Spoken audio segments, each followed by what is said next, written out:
नई सरकार के गठन के साथ ही सदन में अलग अलग लोगों ने शपथ ग्रहण किया और साथ ही साथ लोकसभा के अध्यक्ष के पद का भी चुनाव हो गया। अब इसके साथ अब सवाल यही उठ रहा है कि डिप्टी स्पीकर को लेकर बीजेपी ने आखिर चुप्पी क्यों साध रखी है।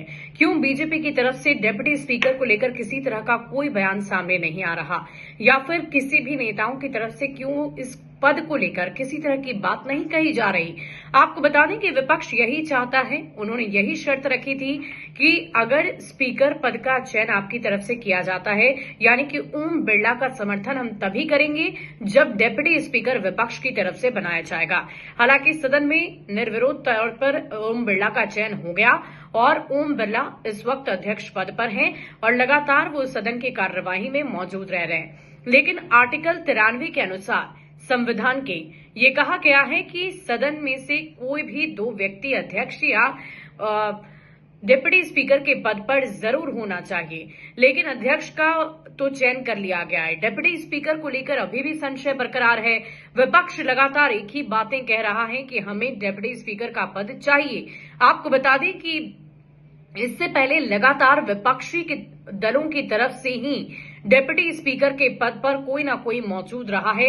इसके अलावा अगर बीजेपी की बात करें तो पिछली दफा 16वीं लोकसभा में एआईएडीएमके के नेता को डिप्टी स्पीकर का पद दिया गया था। अब ये आशा लगाई जा रही थी कि हो सकता है कि टीडीपी, क्योंकि इस बार मोदी सरकार नहीं बल्कि कुल मिलाकर एनडीए की सरकार है, अब ऐसे में टीडीपी और जेडीयू की भूमिका भी बहुत अहम है, उनकी संख्या ज्यादा है, इसलिए ये अनुमान लगाए जा रहे थे कि हो सकता है कि टीडीपी की तरफ से किसी को डिप्टी स्पीकर का पद मिले। लेकिन एक दैनिक अखबार को दिए गए इंटरव्यू में टीडीपी के नेता ने कहा कि ऐसी किसी तरह की कोई बात बीजेपी के साथ हमारी नहीं हुई है, हमें किसी भी संवैधानिक पद की इच्छा नहीं है। इसी बीच जेडीयू के नेताओं से भी जब बातचीत की गई तो उन्होंने भी कहा कि हमें भी इस पद की इच्छा नहीं। लगातार इस पूरे मामले को लेकर सदन में तो बवाल हो ही रहा। विपक्षी नेता ये चाहते हैं कि किसी भी तरह से ये पद उनके पास आए, यानी कि डिप्टी स्पीकर का पद। आर्टिकल 93 के अनुसार डिप्टी स्पीकर का पद होना भी सदन में बहुत जरूरी है। हालांकि 17वीं लोकसभा के अंतर्गत ये पद नहीं देखा गया था, ये पद किसी को भी नहीं दिया गया, लेकिन अब 18वीं लोकसभा में क्या ये पद विपक्षी दल जिस तरह से डिमांड कर रहे हैं, जिस तरह से इसकी मांग कर रहे हैं, उन्हें दिया जाएगा या नहीं, वो देखने वाली बात होगी। लेकिन इसी बीच राहुल गांधी की तरफ से लगातार डिप्टी स्पीकर के पद को लेकर चर्चाओं का बाजार गर्म है।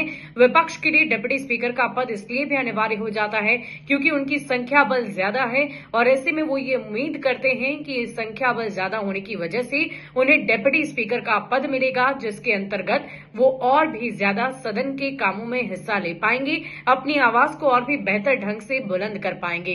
देखने वाली बात होगी कि इस पूरे मामले को लेकर आगे क्या कुछ होता है।